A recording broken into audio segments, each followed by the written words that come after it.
This is the first of two World Sociology screencasts looking at the role of transnational organisations.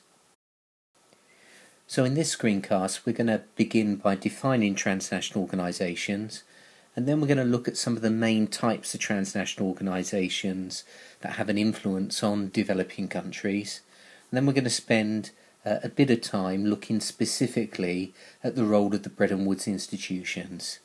And then in the second screencast on this topic, we'll focus our attention specifically on the role of transnational corporations, or TNC is normally the abbreviation that is used.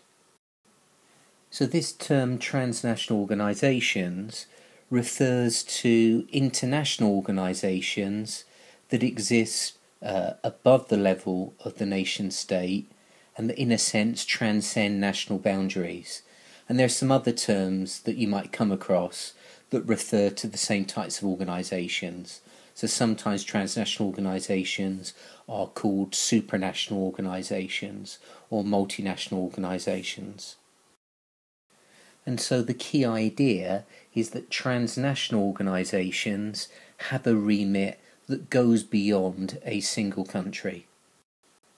And it was the 20th century that saw a real growth in the number of transnational organisations, particularly following the end of World War II. So on the one hand, we've got transnational organisations that involve different governments working together, and that obviously includes the United Nations, and in our region of the world, the European Union. We've also got the Bretton Woods institutions that have an important role to play in managing the global economy, and then we've got organisations that really are agencies of the United Nations that have a specific policy focus, such as the World Health Organization.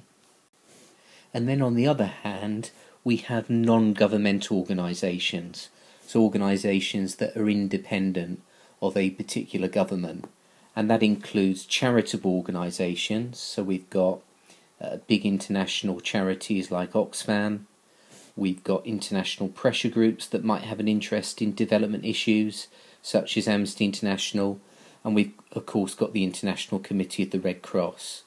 And then another type of really important transnational NGO are of course the transnational corporations, which we'll focus on in more detail in the second screencast on this particular topic area.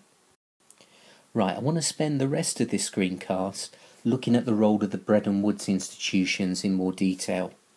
And the Bretton Woods institutions consist of the World Bank, the International Monetary Fund, or the IMF, and the World Trade Organization, or the WTO. Let's start with the World Bank. The World Bank was set up at the end of World War II, and its initial focus was on the reconstruction of Europe, but over time the World Bank's main focus has been on developing countries. So its mission has been to promote economic development and poverty reduction in developing countries. The IMF oversees the management of the global economy and tries to ensure that economic turbulence in one country doesn't disturb others. And in practice this means that the IMF is the lender of last resort. So if a government can't borrow money from other sources and it needs a bailout, then it will go to the IMF. And then the World Trade Organization acts as a negotiating forum for the promotion of free trade. So the role of the WTO is to negotiate trade agreements to remove trade barriers between different countries and regions of the world. Now there would seem to be some pretty sensible arguments in favour of the Bretton Woods institutions.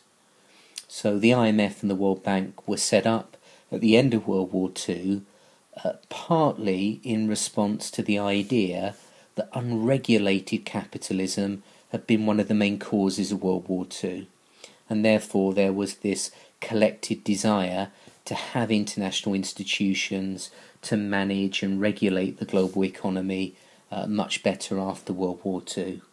And then secondly, another argument in favour of institutions like the IMF and the World Bank is, in theory, these institutions give poorer countries lots of funding, and also lots of expertise that should in theory help them with their economic development and with the reduction of poverty. However, as you're probably aware, these institutions are incredibly controversial. And the World Bank, the IMF, the WTO are often the focus of a lot of political protest.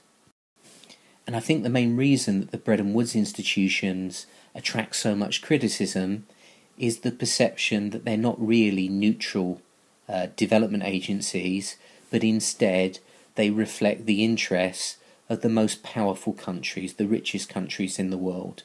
And this means that in the eyes of many people in developing countries, the Bretton Woods institutions are seen to promote a pro-Western, particularly pro-American agenda. And therefore these institutions lack legitimacy in the eyes of many people in developing countries. For example, the head of the IMF has always been a European.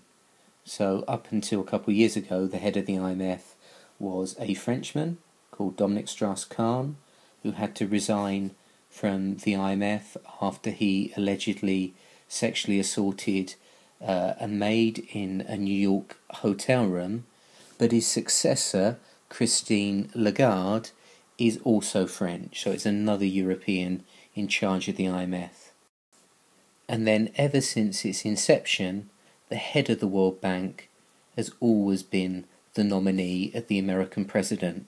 So they selected a new head of the World Bank last year, and the nominee and the person who got the job was Kim Jong-jin, who was the person that Barack Obama wanted, even though many people in developing countries actually preferred this candidate from Nigeria.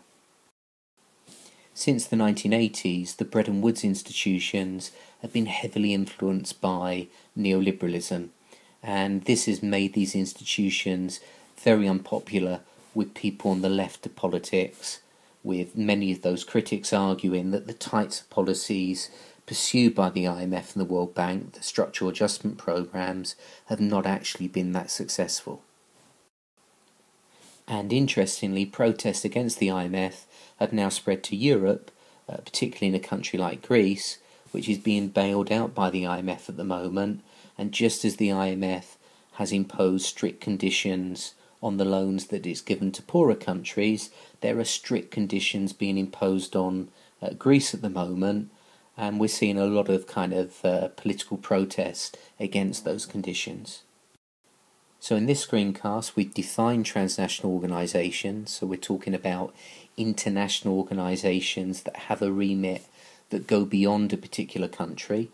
We've looked at the main types of transnational organisations, both ones that involve governments and also NGOs, and then we focused our attention on the Bretton Woods institutions. And in the second screencast, we're going to focus particularly on the role of transnational corporations.